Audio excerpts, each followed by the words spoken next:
Zach Vorhies blew the whistle on Google's push to create a clean and regularly sanitized news corpus. As we talked about in part 1 of our conversation, Google decided to no longer reflect the world we live in, but rather promote the world as they want it to be. In blacklisting certain Christian, conservative, and alternative health platforms, Google began to give each web page an EAT score, ranking expertise, authority, and trust, which, considering the alliance between parts of big tech and big government, brings to mind the words of JFK. A nation that is afraid to let its people judge the truth and falsehood in an open market is a nation that is afraid of its people. In our interview, we explore how Google's page ranking is becoming a social credit score of sorts, the war against alternative health and anyone with vaccine hesitancy, and Zach's own vaccine injury.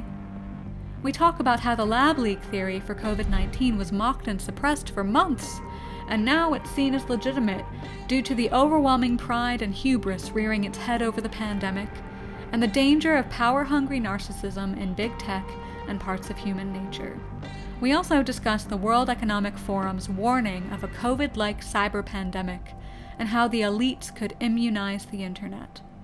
Among other questions, we consider: how might this approach to immunize the internet relate to the trend of dehumanization in the war on science?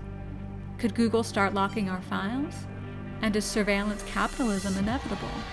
I'm Sienna Mayhew, and this is Leaving the Left for Liberty.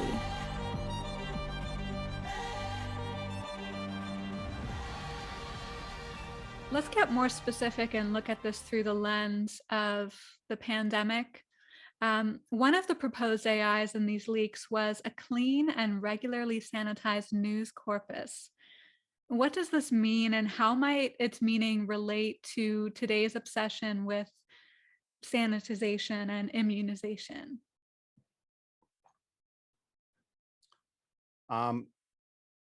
It's a really interesting question. There's like this disgust sort of like thing that we have. And if you turn on the disgust circuit in the brain, you can sever someone from something. There's like this really interesting thing that I think Jordan Peterson said that was along the lines of any marriage was savable unless the couples were disgusted with each other. And once that disgust started to sink in, that was it. It was over. You can't come back from that. And what I've noticed is that there's been this growing thing on the left about contamination, this disgust for people, our fellow man.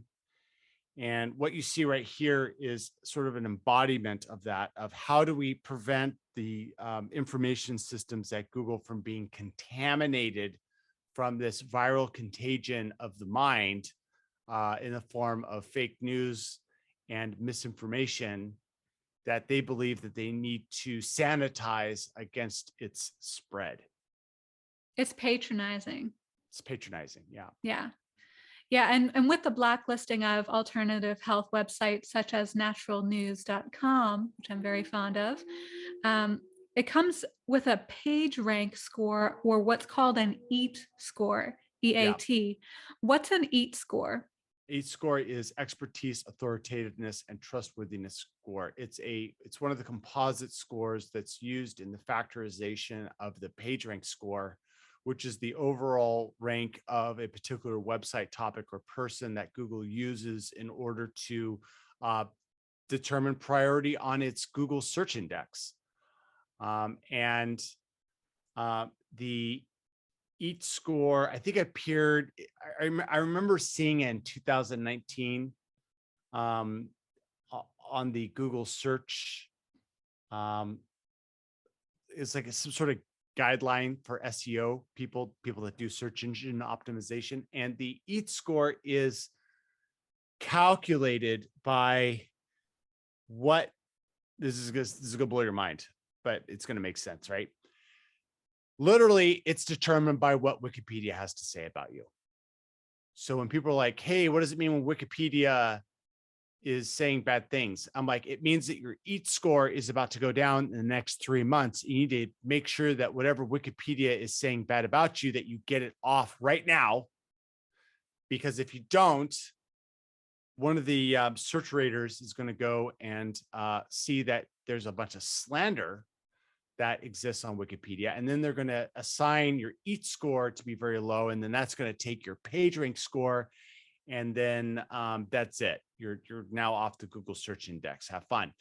And when members of Congress wanted to know what their PageRank score is, and they've personally asked the CEO themselves, they can't get it.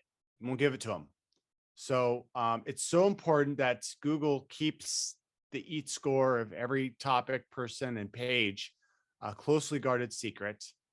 And it's being based upon what this MSM Wikipedia, cabal is essentially writing about you. And we all know that Wikipedia has transformed itself into a defamation laundering engine for anything political these days.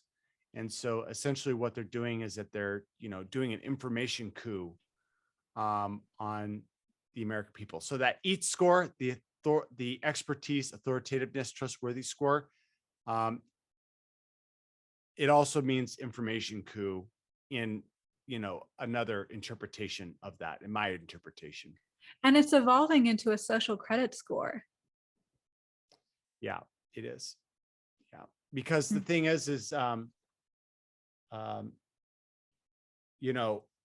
we already essentially have a social credit score at this point. If, like, when I meet people and they Google me, then there's like a whole bunch of stuff that comes up, right? And so it's hard to be anonymous in this day and age. And so essentially what we already have is we've got a backdoored social credit system that doesn't have an actual number to it yet that's public, but it's coming. And this is one of the incremental ways that they slowly get towards that thing where, your compliance with the state is reflected in a credit score, which is then used to be able to access services, vacations, airplane privileges, loan privileges. All these privileges are going to be tied to this one score. And we're not there yet, but essentially what we have is we've got the ad hoc, decentralized version of that that's being run by, these bad actors. Mm.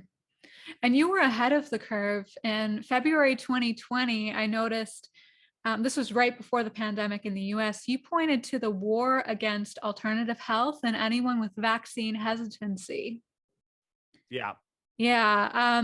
How does Google de-emphasize alternative health resources? So primarily their EAT score goes down. Like, let's just take natural news. There's going to be a lot of bad things said about it that are going to come through Wikipedia. And as a result, their PageRank score goes down. And as a result of that, it looks to be more discredited. And also when your EAT score goes down, that means that all the bad stuff about you floats to the top, right? Like, they're gonna be like, oh, Mike Adams is a, conspiracy theorist, and, and they're gonna enumerate all of his different, problems that he's had or whatever, and or what they believe his problems are. And that stuff bubbles to the top. And so that's one mechanism. Another mechanism is by shadow banning. Natural news or Mike Adams has not been on YouTube for some time. They just one day just canceled his account. So he's lost his bullhorn to a lot of his audience. Now he's got to, basically make his own, which he has with Brighteon. So those are the ways they allow the slander to rise to the top. They ban you from, having your own voice. and they rank all of your content towards the back of the page, or just take it off, completely. Now, could this also reflect human nature in the sense that through our clicks, we promote that sort of negative, slanderous content? Well, sure. I mean, I think that there's a signal there, definitely, for wanting to get the dirt on someone. I think that that's, sort of human nature. But clearly, this anti-globalist sentiment is something that's trending, and people want to find content that contradicts the mainstream media. I remember, and this is just an anecdote, I have a friend that has a very successful tea and supplements company. And he found that by attaching the name Trump to his brand, he was able to pay way less for advertising on Facebook. Now, Facebook's advertising is algorithmically driven. They factor in that CPA, that cost per acquisition, into the price. And so if you pay less for a click, that means that it's because people want to click your content. And if your content drives people to click it higher than others, then they're going to lower the price that you're going to pay as an incentive to create more engaging content on the platform. And my friend was like, it went down to something like under 10 cents a click. And he was making money hand over fist. He's like, what is going on here? Like, the algorithm's is almost telling me that I should talk more about Trump and associate it with my brand. And it's my belief that the reason that was happening was because of the increase in clicks, and that this is the reason why the elites have now turned against the American people, is because what they realize is that they have these organic algorithms that go by clicks. Then what's going to happen is we're going to have this organic self-amplification process that's going to raise narratives that they are trying to actively fight against. And they're like, why are we, running these computer systems that are actively sabotaging our own agendas? And so, this is the reason why that a lot of the suppression is happening, is because they have to get in there and they have to meddle with, and they have to distort everything, because if they don't, then there's going to be, sort of like a leak forms in the dam, and they got to plug it up. And so right now what they're doing is they're sticking their fingers in all the little places that they're falling up. And now they're like, hey, let's bring in the cement and rework this dam, because if we don't, the whole thing's going to collapse, and then we're going to have a huge mess on our hands. Is that also part of what it means to be in tech, is like to keep everything together and to keep it all working? Yeah. I mean, things are always constantly falling apart, but I mean, this is a different type of problem, right? Because this isn't like a cascade failure where it's like a bug takes out a server, and then you go to a bunch of different servers which aren't cached. They start failing in their responses, and then the system starts going down in really unpredictable ways. This isn't that sort of problem. This is a sociological problem where the users are actually, or your software is actually accomplishing the thing that it's designed to do. It's just that the hedge funds and the banking cartel that sits behind all of this, ultimately, they're the ones that are having the problem, not the users, right? Like, there's no services that are going down. It's going against the agenda of the elites. That's the nature of the problem in this case. Right. So the elites have everything to lose and therefore everything to gain from this shift from like reflecting objective reality to reflecting a subjective reality, in essence. Regarding the pandemic and the blacklisting of sites like Natural Health, what might be Google's motivation to do that and to create these EAT scores? I think it's the New World Order, ultimately. I'm just going to be honest. I think that, they, and here's the thing about the New World Order, right? if it exists, if there's this network of corporate control, which papers have come out said that it does, um, well, this network of global corporate control is automating now faster than it ever has been before, and it's going to just continue to go crazy, right? We're going to have what do we need people for, right? Like there was this huge debate about what happened when laborers were replaced with technicians that just operate the levers. And now we're getting to the place where the whole system will run itself and it will self-heal and it will figure out what to do with novel input. So like if the machine breaks down, it's going to know to pull itself out, and using vague rules, it's going to know how to interact with a complex environment and be able to fix itself. And the number of operators that are going to be necessary to run a full-fledged economy is going to go down, not up. And, there's only a few people that, a few percentage points of people that are able to operate computers with high degrees of integration. I'm talking about the programmers. And the rest of the society just hates programming for whatever reason. I think it's the most amazing, fun, intellectual experience I could possibly do. Everyone else, it seems like it's pulling teeth. Whatever. The thing is that the number of operators that are going to be necessary to run the system is going to go down over time as artificial intelligence wraps up. And so then the question is, what do we do with all the people who are essentially going to become worthless eaters? And it's my belief that, that it's not global warming, which is the existential threat to the planet and its health. It's all of the farming. Like when I ride in an airplane and I look down, every now and then I'll see a city, but it's very few and far between. It's mostly untouched, wilderness, deserts, forests, some mountains, just miles and miles and miles of it, and then farmland. And I think that part of the agenda is to obsolete people and then reduce the population down to something like 500 million, and right now, all the stuff that's happening is in preparation for that sort of singularity event, that event where, okay, machines are now smarter than all of us. They're handling all of our, our affairs, including personal.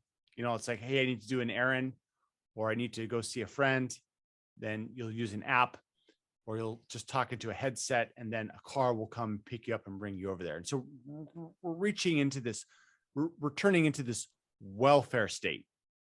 And I think that the New World Order wants to get us there. I think they want to reduce our population. And I think that we had a bunch of nice freedoms in the 90s and, early 2000s. But ultimately, I think the elites' propaganda was so powerful that they actually believed their own BS. And now that clearly the decentralized narrative that's been forming, which is that, hey, look, it's this elite Rockefeller, Rothschild sort of, shadowy group operating things behind the scenes, maybe even a group of people behind those people, maybe, Soros, Rothschilds, Rockefellers, maybe they're all just a bunch of front people, and that there's actually a more powerful group sitting behind them that are actually calling the shots. I wouldn't be surprised if that's what's actually happening. And I think that what's happened is now that these cybernetic collectives, like Twitter is a cybernetic collective, Facebook is a cybernetic collective, with all the sharing, all this organic virality of content and memes, has basically woken us all up and made us realize that the world is essentially a fiction. The history's made up, the economy's made up. There are some real aspects to it, but we didn't realize how fake society actually was. And as we, achieve that sort of apotheosis of the mind, we realize that that's just a giant church. And what reason would you have to believe in this giant church that's actively trying to appropriate the total sum of humanity's innovation, take it for themselves, and then reduce you to a sort of a welfare serf? Obviously we won't be starving like the old serfs, but it's going to be this new digital serfdom that's happening. And when people realize this, they get very upset. They're like, no, we don't want that. Like, we want to have a piece of the prosperity too. Like, prosperity is a result of the total sum human experience of the last million years. You can't just take that. Well, the elites are like, no, we're just going to take that for ourselves, and we're going to put you, because we own it, right? According to the rules, they own everything. So they can just take it in the same way that you would take a hairbrush out of the bathroom and move it into your bedroom. They own it. They feel they can own it. They feel they can do all this stuff. They have it somewhere in their vaults that they own it. So they're just going to own it. And the amount of pushback that we have as the people themselves realize that the social contract has been broken is causing a huge rift in our society. And the solution with the elites is not to come up with better ideas. It's not to come up with a new social contract. It's, hey, this is the way things are going to be right now. And if you don't believe in this, then you're going to be a heretic outside of the church. And we're going to call you disgusting. We're going to call you infected. We're going to call you disease ridden. And then we're going to start excluding you from all the public places. And that's essentially what I think is happening right now. Yeah, it's possible. Well, and with this abuse of power comes interpersonal abuse, like we saw with the mocking and the suppression of the lab leak theory. People were mocked and censored to no end in 2020, and then suddenly it's just common knowledge that that's likely what happened, is that the virus COVID-19 leaked from a lab. And there's an overwhelming amount of hubris and narcissism around all this. It's power hungry, and it's like this shadow self. Like, it's interesting we have the term shadow ban, because to do that, I think, is a reflection of the shadow self. It's preying on innocence, it's preying on freedom. And it's interesting too, thinking about Google's initial intention of being humble is actually the opposite of what they're doing and what many of the elites are doing. Right. I know we've talked about this already, but let's dig deep again. What else is in the human psyche that you think drives this desire to manipulate?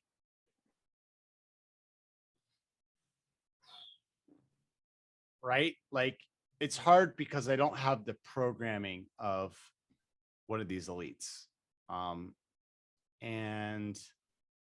But I do have the press. I do have the vantage point of being very intellectually gifted and being incessantly frustrated at the lack of the ability to execute by other people. Like, really talented people in different, modalities, like, let's say, music or, and other things, or their job, just don't have the ability to vision and execute on an idea that will work. Right. And I've seen people very, very smart get totally possessed by an idea, and I think that it's a joke. And then I find out later that they actually believe this. And there's kind of sort of a loneliness and I hate to say, I'm just going to say it. It's a little bit of a disgust, because you're like, why can't, like, obviously this is going to work. Like, why doesn't this person take this fire hose of productivity and deliver it in a way that just would work so well?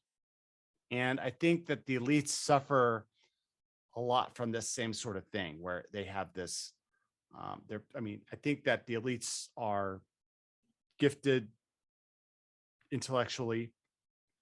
They also have the privilege of attending these elite universities, schools, and they don't, these schools aren't going to mess around, right? Like they're going to teach them like how to be a leader, how to get stuff done. And I think that a lot of it is they see the common person and they have some sort of disgust response. Like, oh, and it's getting worse too, because now the people are vaccine injured, they're obese, they're alcoholics. A lot of them, they've got problems. Their head is filled with weirdo gender ideology. They're gender confused. And I'm seeing in myself more and more of a disgust response with the common person. And I think that this is a dangerous feedback mechanism that is happening.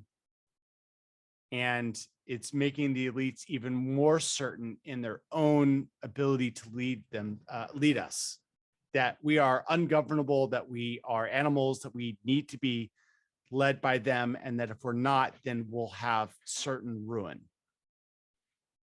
And, which is really why it's really important to fight back against this obesity epidemic, because, I was watching a Peter Frampton video the other day from like when he was young, and you look out into the crowd and they're all hot, like they're all like fit, and then you go and I saw this recent sort of video of a recent performance.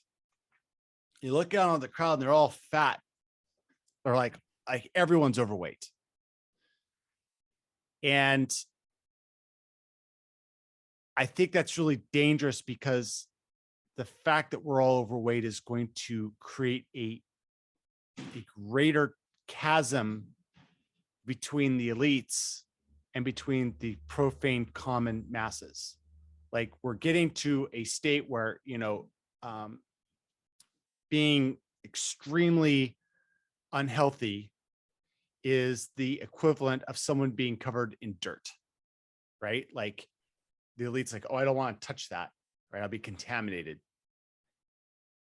And I think that that's where we're heading towards right now, is this dehumanization of the masses in preparation for the psychology of these elites to be able to justify in their minds. Because remember, it's humans at the top, a very corrupt group of humans, and they have to make it make sense for them of why they're doing.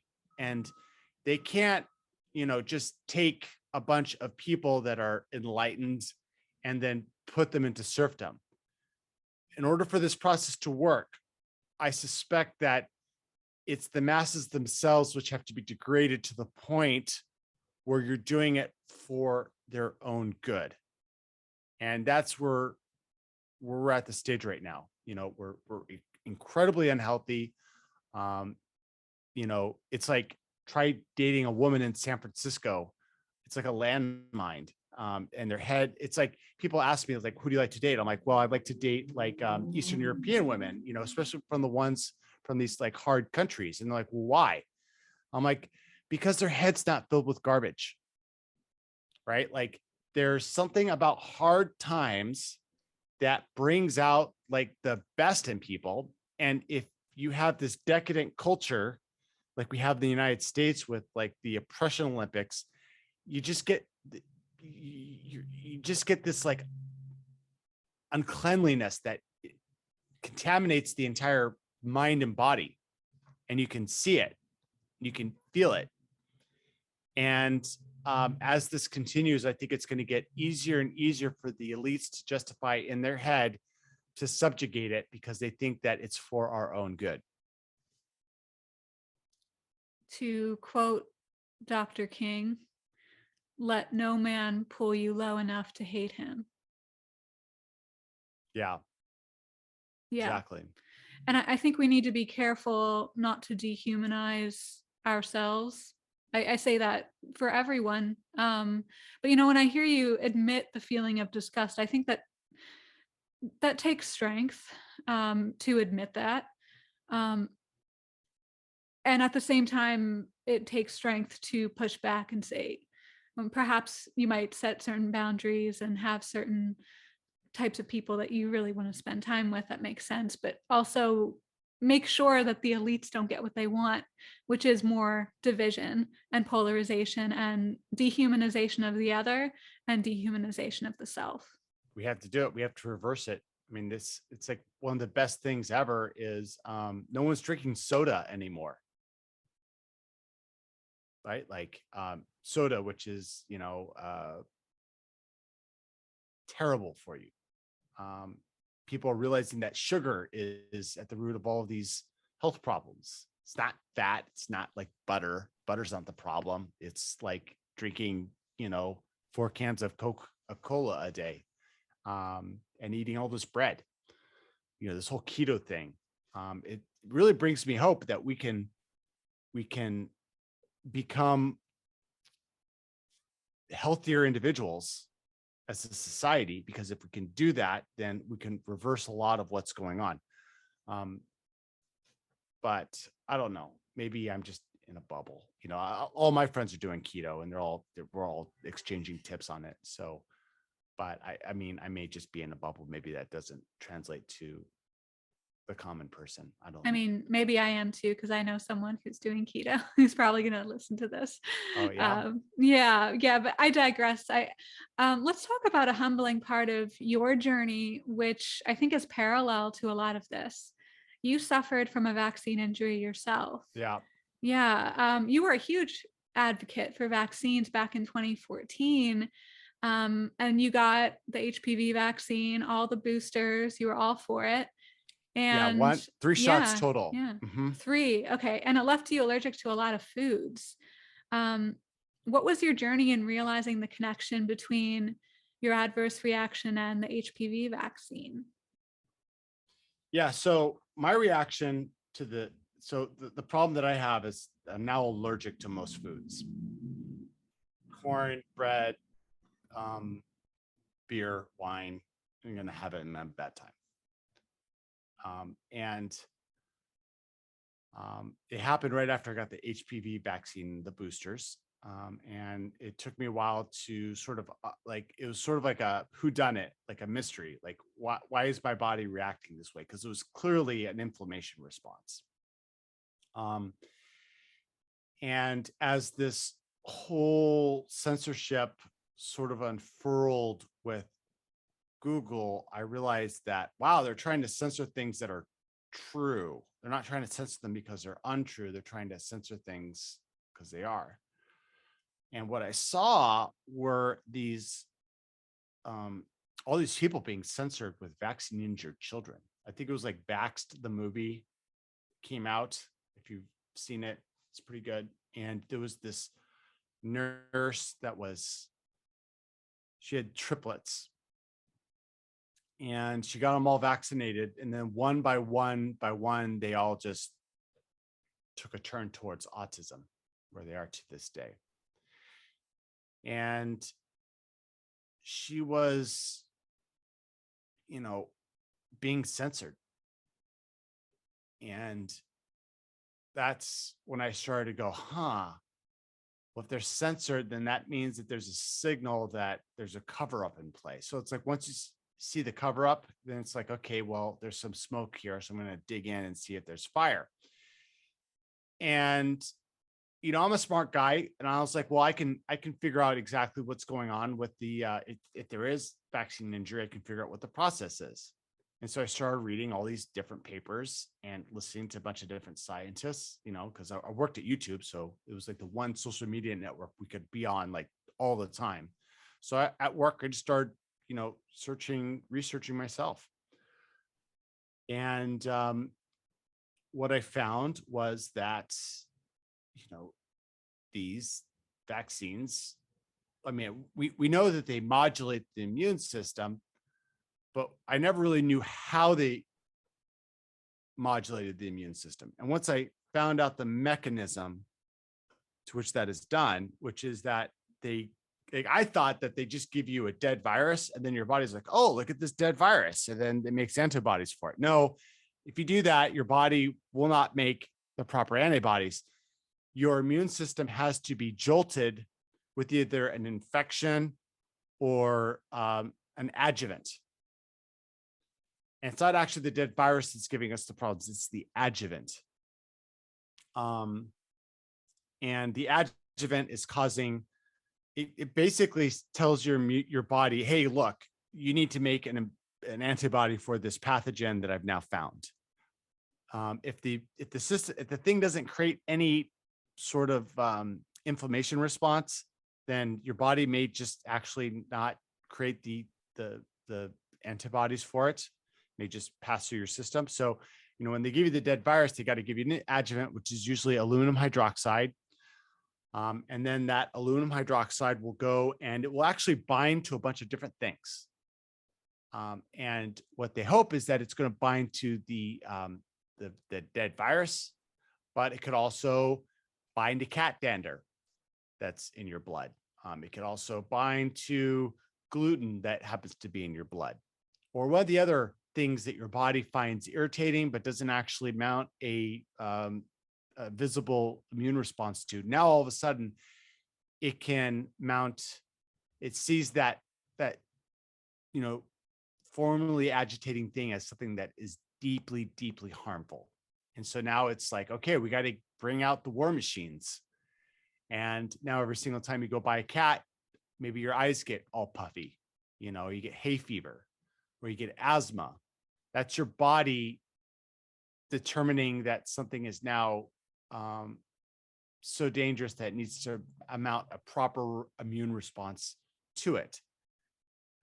This is the reason why I believe that I've got all these food allergies. I believe that I had eaten some bread, and then got the booster shot or the HPV vaccine.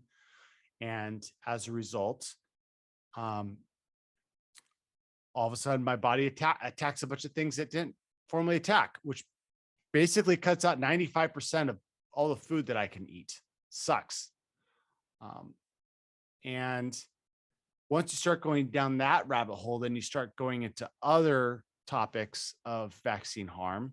You start finding out how they harm you in other ways. Like Judy Mikovits revealed that the vaccines were being contaminated with animal retroviruses. There was a mouse one called XMRV, and that retrovirus exists in the mouse endogenously as a normal routine. They get infected with, it's common, but it's not common in humans. But what you do is if you grow the vaccine on a substrate, which will be like organs, then what happens is that those organs then get ground up into a soup, a puree, and then injected into you. And it's that with an adjuvant to stimulate the immune system. And so when those cells get injected into you, well, some of those retroviruses that existed in that mouse now exist in you, and now they're modifying the DNA, and they're causing a whole bunch of different diseases, right? Like they're finding that Epstein-Barr, CME, herpes virus are being implicated in all these different diseases. What's really interesting is, for example, they're finding that cyclovir, which is the herpes immunosuppressant stuff, can be given to schizophrenics, and a subset of the schizophrenics will radically improve their prognosis. And now scientists are like, well, geez, are these retroviruses, which didn't exist in the human population before, are these the primary drivers of a lot of these diseases that are out there? And, once you start going down this vaccine rabbit hole, it's like, wow, there's a lot there. And the idea that it's even on the market as an optional drug that you can take, or actually it's not a drug, it's a biologic, as the thing that you're actually legally allowed to take, is pretty mind-blowing. But the fact that they're making it mandatory is evil beyond comprehension. Once you find out all of these things that are happening to people, like it's like 50% of the people now have an autoimmune problem, right? Allergy is an autoimmune problem. You know, if you're intolerant to foods or, you know, gluten allergy, that's an autoimmune problem. A full 50% of the people have autoimmune problems. And it shouldn't be this way. It wasn't this way before. But it is now. And it happens everywhere in the world where you introduce vaccines. And that's the startling truth, is that, you know, Vietnam, they're having this problem where they don't want to give the people the vaccines. And they don't really have the autism there. And now all of a sudden they're giving them these vaccines, and all of a sudden all these autoimmune problems start coming in, like the autism. They're skyrocketing.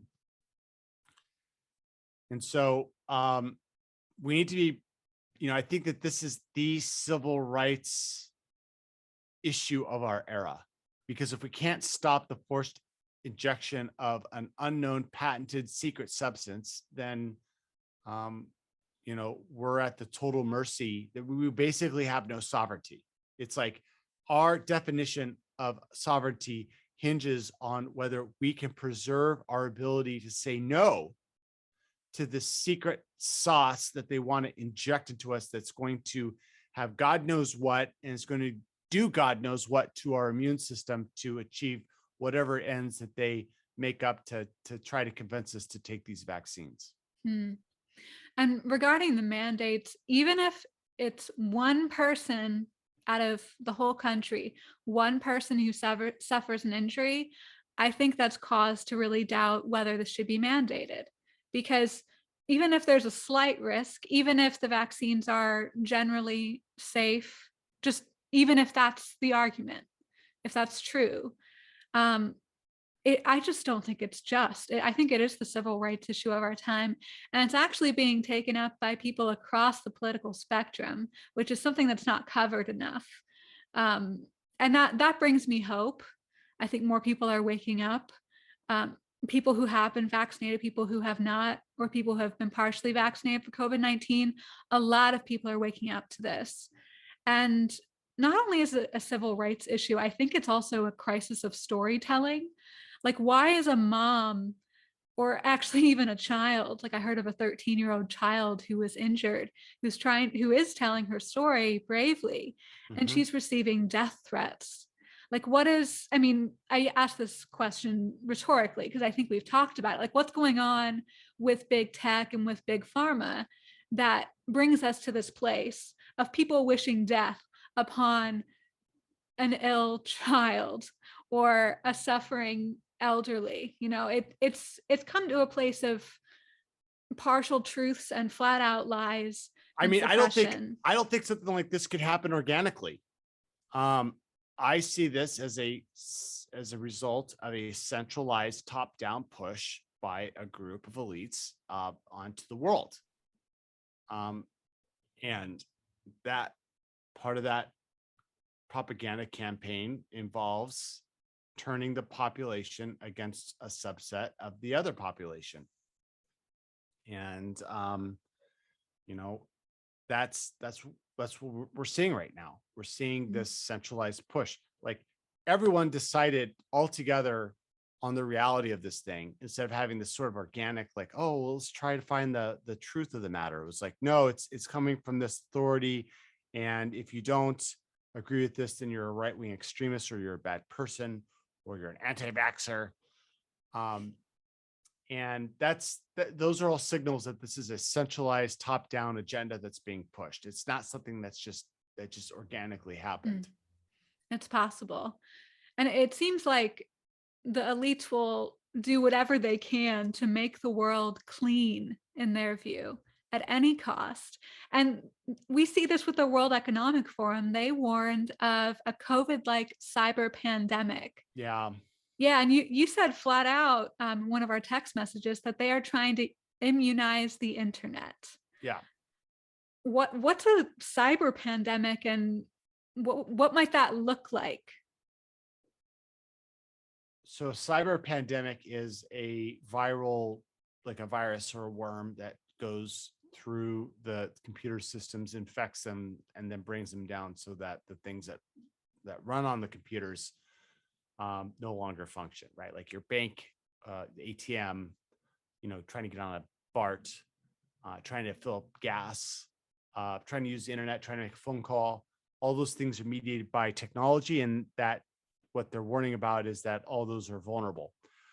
To which I say, duh, yeah, because they're backdoored by organizations like Intel. Like, I don't know if you know this, but Intel had a secret operating system on their CPUs, and these backdoors were just being built in. Like, you can't even um, like the computer could be off and connected to a network cable, and the network cable could give your computer a command to wake up, and there's nothing you can do to stop it. It's not like Norton antivirus is going to stop this thing, because it's literally a backdoor built into the CPU itself. And this has been a huge security nightmare. And the media doesn't want to pick it up. They don't want to talk about this backdoor in all of our CPUs. And who knows what other backdoors exist? Like, I bet that's just the tip of the iceberg. I bet that the exploits that we can't see are littered all over the place. And when Klaus Schwab came out and talked about, this cyber pandemic, I know exactly what he's talking about. And that is, they're talking about the exploitation of these backdoors in order to bring down all of the different computer systems that we have.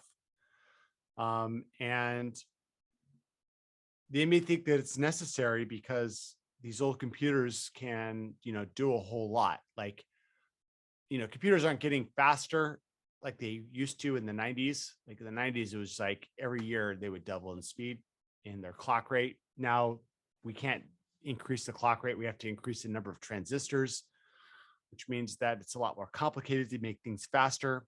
And these old computers are still able to run all these ancient operating systems. And so one of the things I suspect is that they're going to use the cyber pandemic to take out everyone's personal computers. But don't worry, they'll give us new computers to replace that. They'll just have all their, backdoored spyware, identity locking information, so that, if they need to shut you off for whatever, they can just shut you off. And part of that story that I believe is that they're going to try to take down the infrastructure of the decentralized internet itself. Like, one of the biggest gifts about the internet is it's actually completely decentralized.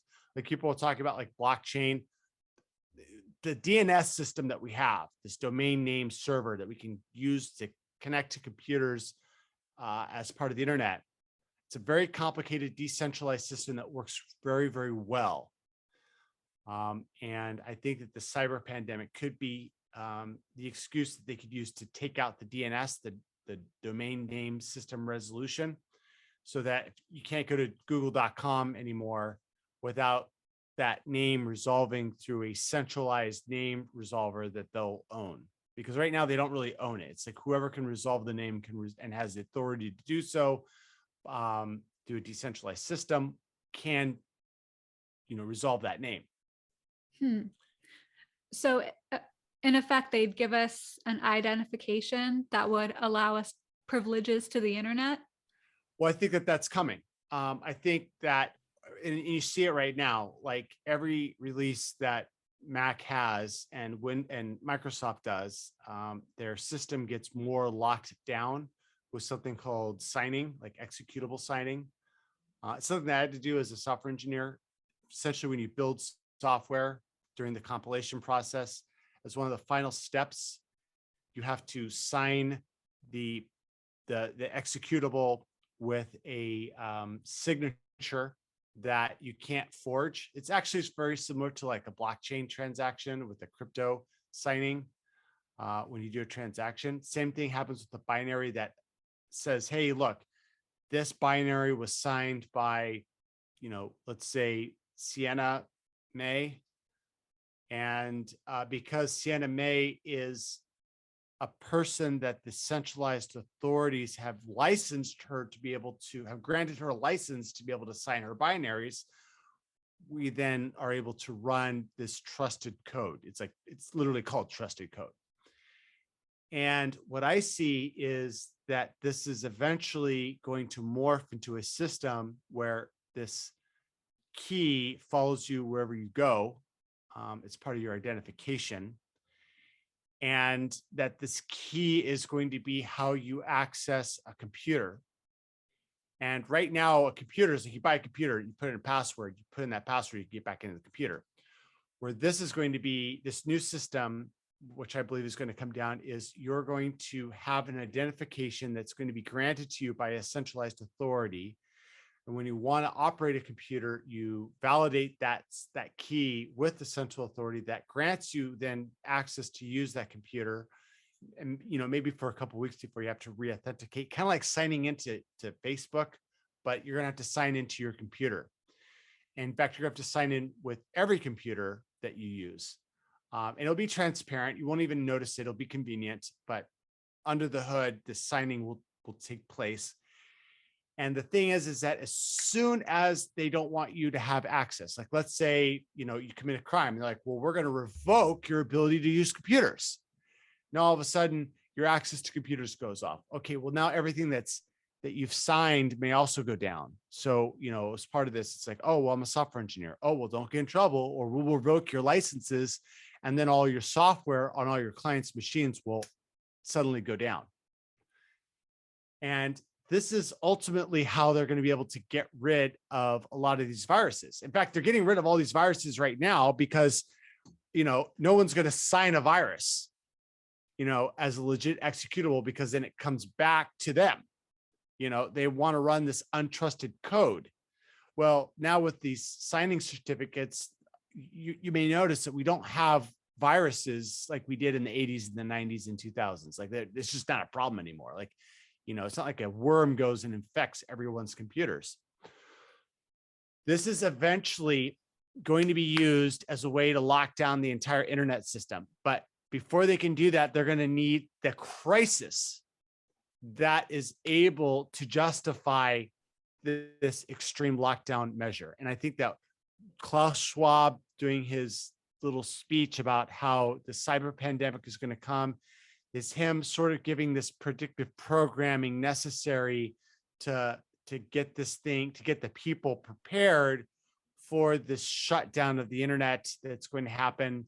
This whatever worm that is going to be released, probably by them, it's probably going to be like another lab leak. It's going to come out and it's going to wreak havoc. And then to fix this for generations to come, they're going to propose this radical, call it a digital computer passport that you'll need to have in order to operate the computer. And so I think that this is what he's talking about. He's laying the groundwork for this future crisis, which will be used to cement more authoritarian control over every aspect of our lives. Maybe so. How might this approach to immunize the internet relate to the trends of dehumanization and alleged uncleanliness? Well, I think that there's this path that we have to merge humans with artificial intelligence. It's like, what's better than a spy in your pocket, a spy directly into your brain? And so I think that they're pushing us towards this sort of merging of artificial intelligence into our lives.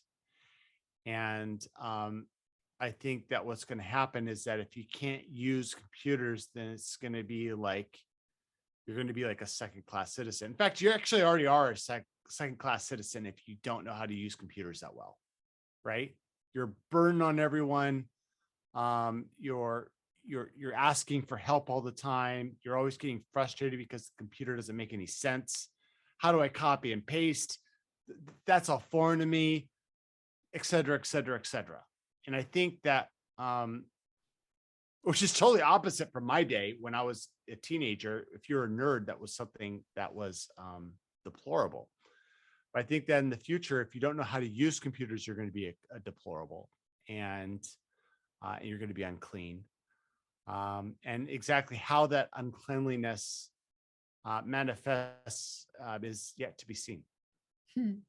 Well, that's interesting because through the World Economic Forum, leaders from Facebook have spoken to wanting to give everyone voice. That's the term they use. Everyone, including the smallest villages in Africa where people don't have computers or the internet or even smartphones. So, what do you think that that motivation holds any merit? Like No, okay. no. I mean, it's like them. It's like the global cartel trying to spread democracy. They don't actually want to spread democracy. They just want to do a takeover.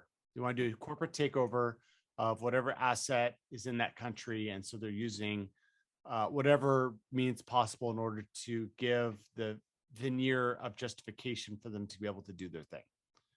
So, yeah, I don't think that Facebook has Ethiopia's, the people in mind. They just want to extract value from that geographical region as best that they can, and that's what it is here. Like, oh, we need to get everyone connected to computers. No, they want to spy on everyone. They don't have any, like if they bring computers in that culture, they're going to destroy that culture, that wonderful, beautiful, ancient culture that exists wherever it is going to be completely wiped away by the tsunami that represents this iPhone when it hits the culture. I mean, it will be a different culture. Maybe in some ways it will be, more innovative, but whatever that culture was, the computers are going to wipe it out. Right. And you can already see this. Like I talk to people in the Middle East, like, oh, how's it going in the Middle East? Oh, it's undergoing a radical transformation. Oh, what do you mean? Well, before men and women weren't able to hang out because of the Quran. And now that we have all these, instant messaging things, well, that's sort of a sidestep into the whole, Quran. Like they're still following the Quran because they're not meeting in person, but the Quran never envisioned that we would be able to, do social media chatting back to each other, remotely. This telepresence that we have, allows men and women to now talk all the time. And that's changing their society. Now, as a libertarian, I think it's a great thing for men and women to be able to, exercise their own sort of sovereignty. But I'm not going to sit there and say, oh, we need to preserve the culture under all sort of ways. Now, I would say, it's a great culture, but it needs to be reformed, and maybe the technology will be a good thing for them. But don't listen to the words of these liars that go on and say that they actually have these people's best intentions in mind. They don't. They're just using a circle of useful idiots to push that so that they can get the justification to get in there. That once they're going to get in, they're going to infect them with their technology, and they're going to use it to ultimately to bring them under control of their centralized authority. And that's it. That's all they want. Everything that they do is for expanding the reach of the centralized authority. Meanwhile, Google has released a vector search. It's a product that can, it's a product that can speed up search applications and turn things like a human face into a vector. Tell us more about what is a vector search, in more detail, and what are some good things about it and what are some bad things about it? Yeah. So the vectorization of content. So,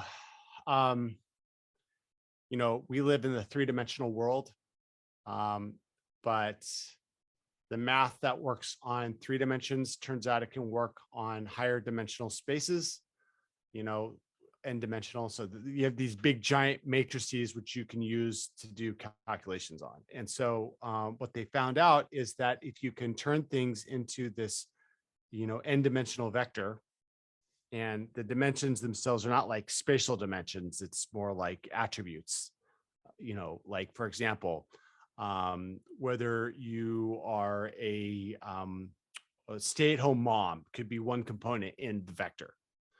And so what they've been able to do, one of the innovations that Google's been able to do is that they are able to take all these things and turn them into an n-dimensional vector and then do vector calculations for similarity. And the way that calculations for similarity work is it's something called the dot product. It's an elementary operation in linear algebra. Basically, it tells you whether two vectors are similar, like two vectors like this, like we can eye it. We can say, oh yeah, they look similar, but how do you represent that in a numerical way? Well, it turns out that if you do this, this dot product, then you will get this number, and this number will tell you how close the vectors are to each other. So for example, if two normalized vectors have a dot product of 1, that means that they're the same vector. And if there's 0, that means that they're like off at a right degree angle, which means they've got nothing in common with each other at all, right? So a perpendicular vector would be like, I don't know, like trying to find an example of a perpendicular vector in a semantic space. So, all right, here's one. So whether you're a boy or girl and whether it rained yesterday are two completely orthogonal vectors in a semantic space. And so this dot product is what they use in order to find similarity between two different n-dimensional vectors. And so the thing is, so the theory goes, if you can take everything and you can turn it into a vector, then you can do this dot product on it and you can find out whether it's similar. And then now you can search through, trillions of bits of information, and then you can find the things that are most relevant to the current vector that you have. That's what the Google vector search appliance thing is. And they're releasing now, for whatever reason, they're releasing that now to the general public so that you can use it and install it in your own workplace. They probably have some sort of spying thing in the fine details, but because like nothing's ever for free, right? But that's what that whole vectorization of search is that Google is talking about. And could Google Drive start locking our files? They already are. What you saw with the Arizona recall, not the recall, it was the Arizona recount. Entire spreadsheets were being locked down in people's Drive accounts as sensitive material, same as pornography or whatever. So yeah, it's already here. It's already happening. The question is, are they going to turn it from 1 up to 11? And that's an interesting question. I think that they will, but I think that it will go a lot more slowly if they have a bunch of bad publicity and there's a whole bunch of alternatives that people will go to. So let's hope that something happens, because this whole Google Docs is amazing and I love using it. And it's made my life a lot simpler, but we need to find an alternative. And if I could find an alternative that wasn't Microsoft, I would be down to use it. Yeah, me too. And with the First Amendment at stake, do you think that the government should try to break up Google? This is a hard one. I would if Google owned a whole bunch of the fiber optic lines. But what's interesting is Google doesn't actually own critical infrastructure, right? Like, what is critical infrastructure? Like, it's infrastructure that can't be replaced, right? Like for example, if I own the oil fields in some country, then I can't just go and dig a well 100 miles away and expect to have it be equivalent, right? And I'll give you another example. Oracle owns a whole bunch of data servers that sit in a whole bunch of different corporations. As soon as, and that's critical infrastructure, right? Like if they turn those servers off remotely, then people are screwed. They lost all their data. They don't get it back, right?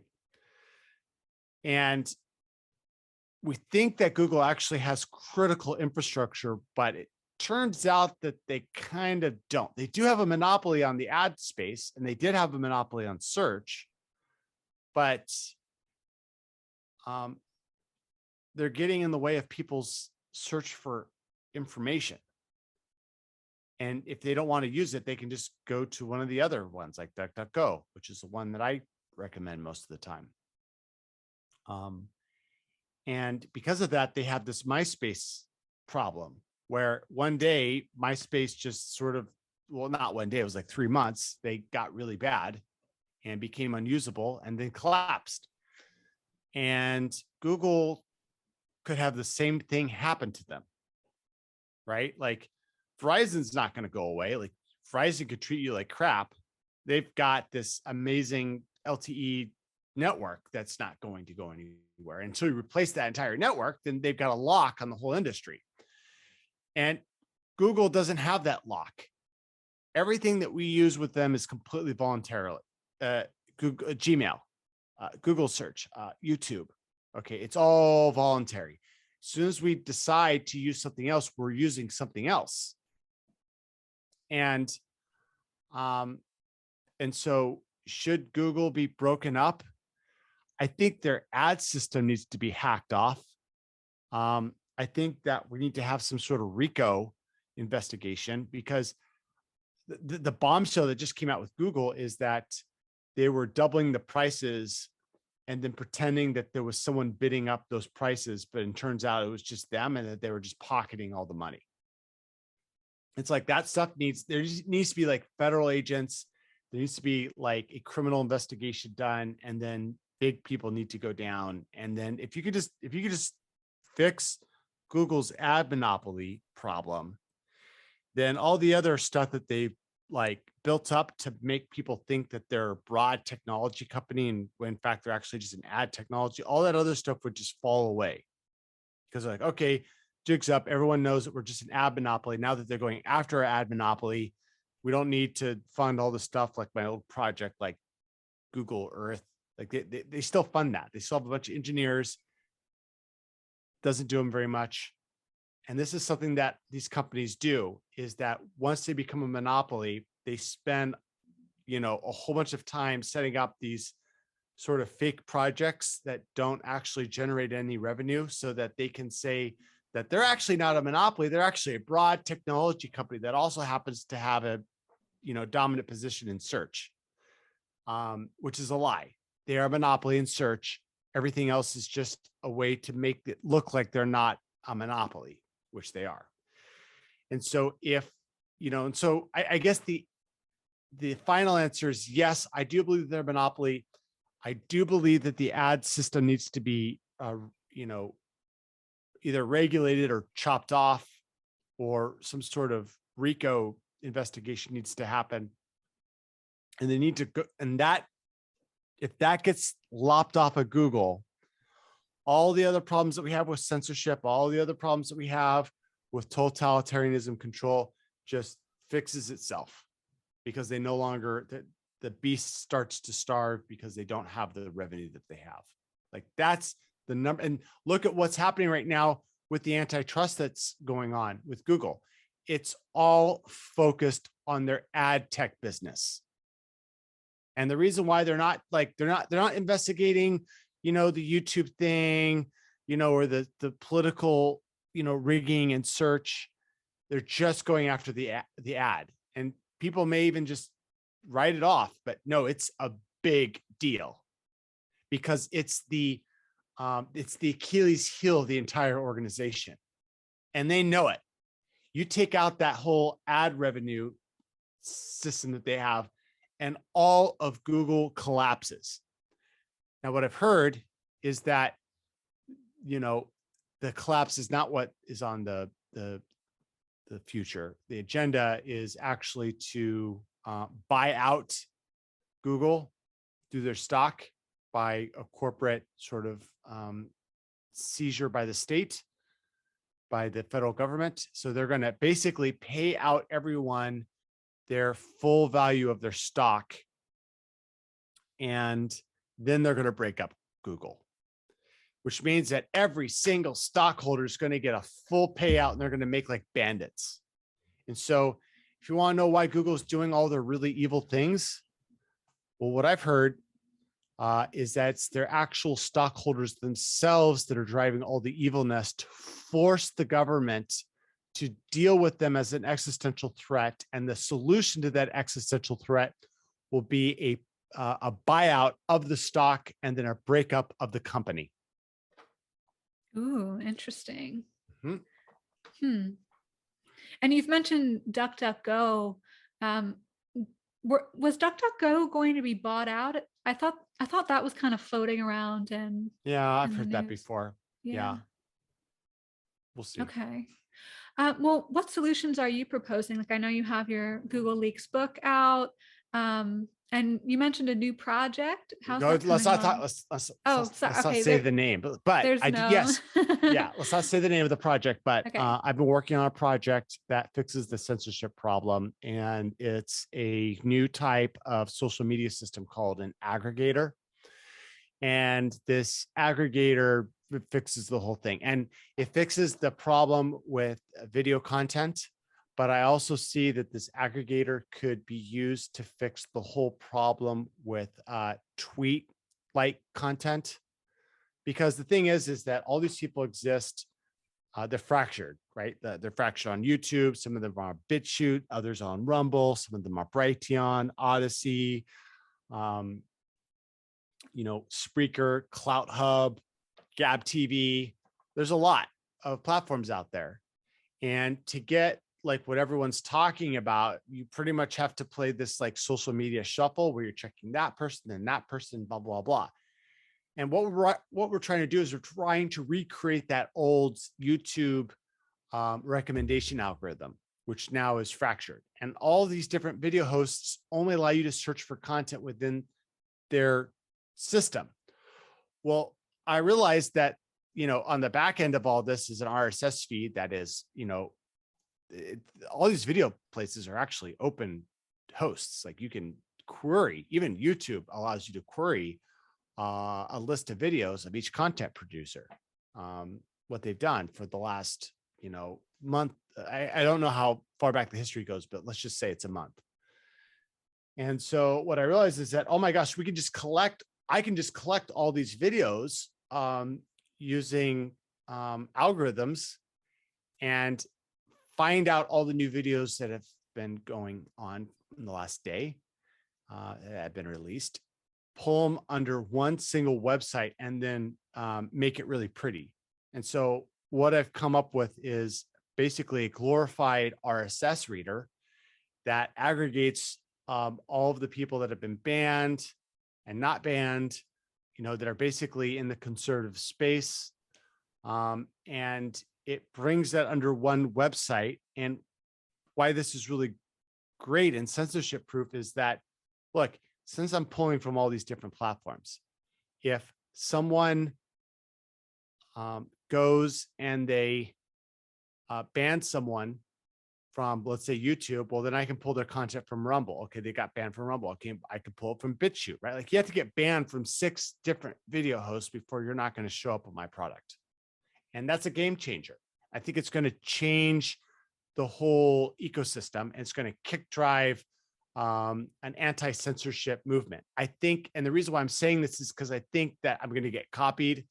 I'm going to try to get, I'm going to try to enrich myself financially because of this product, but that's not actually the main goal. It's actually secondary. If I could choose between financial enrichment and solving the censorship problem for content creators like you, I'd rather solve the thing for content creators like you. As a secondary, I hope that I'm also going to be financially secure from this, but we'll see what happens. But I think that what is absolutely certain is that I'm going to be copied because it's so fantastically successful in this technique that I'm using, that I can't, it's going to be hard for me to see. Either I'm going to get copied, or big tech's going to expose themselves and again and shut down all the RSS feeds.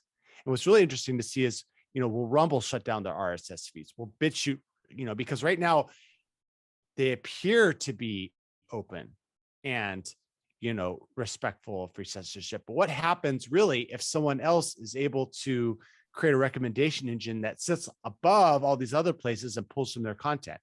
Is Rumble actually going to stay open? Is YouTube actually going to stay open? And that question is going to be answered when I launch this thing. And if they close down, like, let's say YouTube's like, we're shutting down our RSS feeds. Well, then that can be used as part of the narrative campaign that I'm driving to let people know that these people are at war with you and they're going to shut you down. And the best way for me to convince those people that they're going to be shut down is to actually have the companies shut them down. Hey, look, Google shut off your RSS feeds. You should also simulcast to Rumble where they don't do that, or simulcast on BitChute or Brighteon or Gab TV. And people don't have to switch to Gab TV as their primary thing. They could still primarily release on YouTube, right? But they could also release it to Gab TV. In that case, I pick it up. And now you're leveraging the power of the market in order to route around the whole censorship problem. So I think it's going to be fantastically successful. And we're going to launch soon. I can't give you a date right now, but I'm in the production of the video for the crowdfunding campaign. We'll have to see how that works. Okay, cool.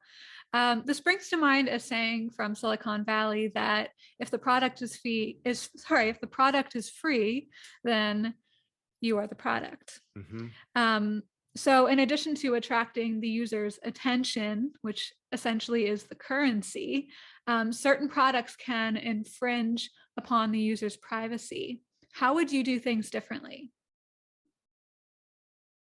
I don't like all this. How would I do things differently on a privacy perspective? Like, I think that being upfront with what you're collecting. I don't know. I don't really think that privacy is that big of a deal. There's definitely a trend towards not having privacy except where we want it.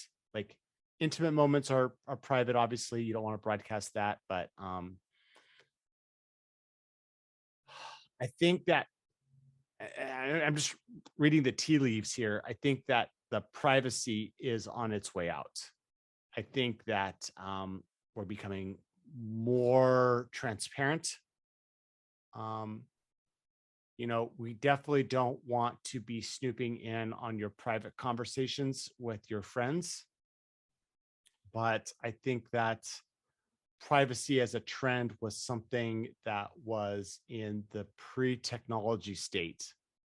And now that this technology is happening, there's a force of nature that's in play that's going to continually erode our privacy at every aspect, right? Like, look, I live in San Francisco in the Mission District. I walk outside, I am getting recorded by cameras, by the convenience store, by the grocery store, by the traffic. Some of the traffic lights may even have, cameras in them. Then, in fact, they probably do. And no one's asking my permission to record me in the public square. And so I think that what needs to happen is that we need to have some sort of digitization of the public square, where if you step into it, you have this expectation of not having a lot of privacy unless you assert that privacy yourself.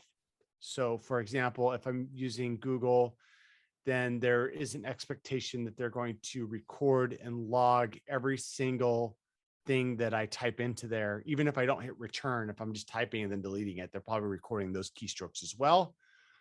And it's my belief that that's going to be an irreversible trend, and that the only way that you're going to have privacy is by instead of having privacy by default, we're going to have to explicitly assert that this is a private protected moment that I don't want to have for regular consumption. And I think that that's where it's going to go out. So, I mean, at least in terms of this product that I'm going to release, I don't really have, it's not even like like the way that I deal with the whole privacy thing is I don't even collect, you can't even register for the product. It's just free to use. And that sidesteps the whole thing. And so I think that privacy, it's such a complicated thing because technologically speaking, it's getting harder and harder to have anything private. Like I can tweet and then that tweet can be used against me 10 years later. You know, and so in order to get back privacy, we're going to have to reinvent a concept of digital ephemeralness. And Snapchat has actually been the greatest pioneer in this, right? Like you do a Snapchat and then it auto destructs, and it's by definition ephemeral content. And I know lots of people that have been fired, online because of a tweet. I don't know anyone that's been fired because of a snap that they did. So I think that Snapchat may be sort of the best example of privacy in the digital age. Okay. And through all this, I think people are trying to discern between big tech and alt tech, some might call it. So you mentioned Snapchat, DuckDuckGo. We know Brave is another good one. What other platforms and search engines would you recommend and why? I like the search.brave.com. I'm a little hesitant right now on DuckDuckGo. There's some worrying signals that they may go the way of Google.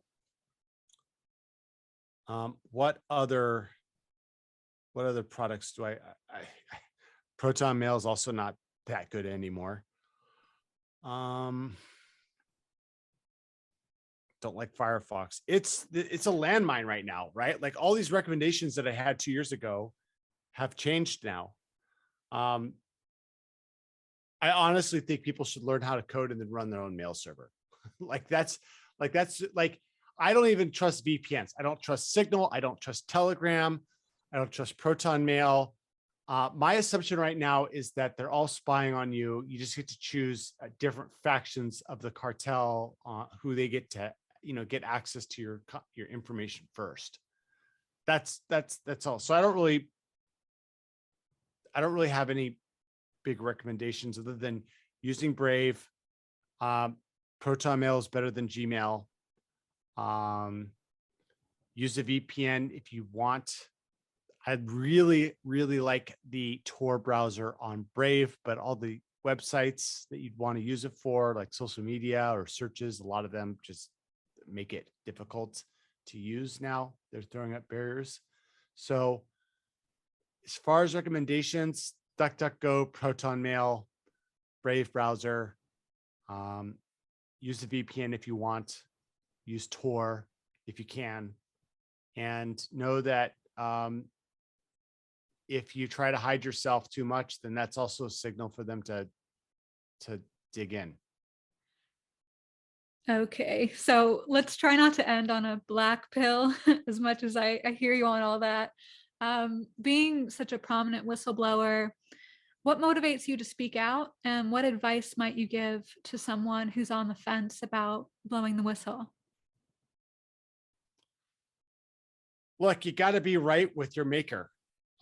We all end up dead at some point in our future, and you're going to be defined not how you die, but how you lived your life.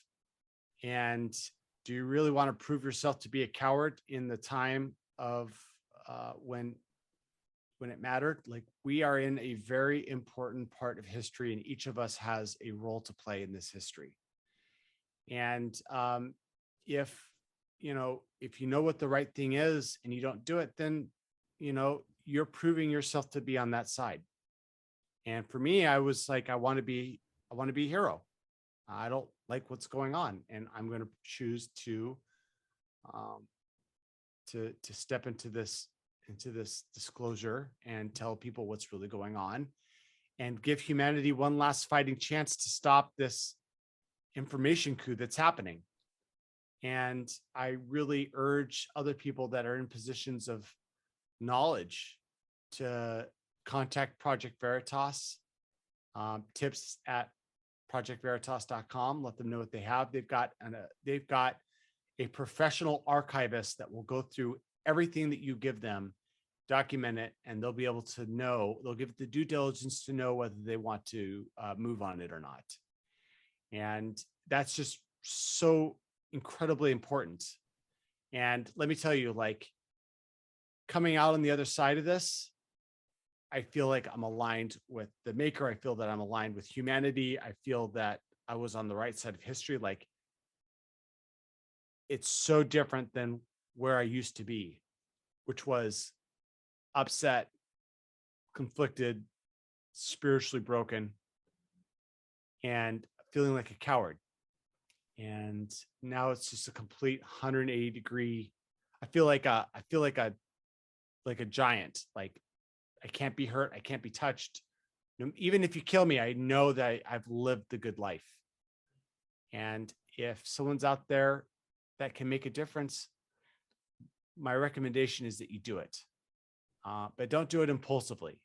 Do it deliberately, because, we don't just need you to blow the whistle. We also need you to have a little bit of a flair for the theatrical so that it really reaches out to the mass population. So if that's you, do the right thing.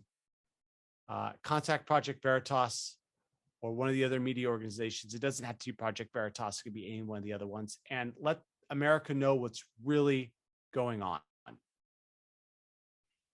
And where can people find you online? People can find me online at zachvorhies.com. You can check that out for all of the different leaks. You can also find me on twitter.com/perpetualmaniac. And you can also find me on Gab or Getter at Perpetual Maniac. It's my gaming tag. It just turned into politics. Weird, right? So yeah. So I don't have like a YouTube channel. I don't broadcast myself. So it's basically like an occasional tweet these days, and then my website. And check out my new website when it comes out. You'll hear about it. Trust me, it's going to be one of the biggest news events for the day that it launches. So, and I'm really excited to have that come out very shortly. Okay, thank you, Zach. Thank you very much, Sienna. My pleasure.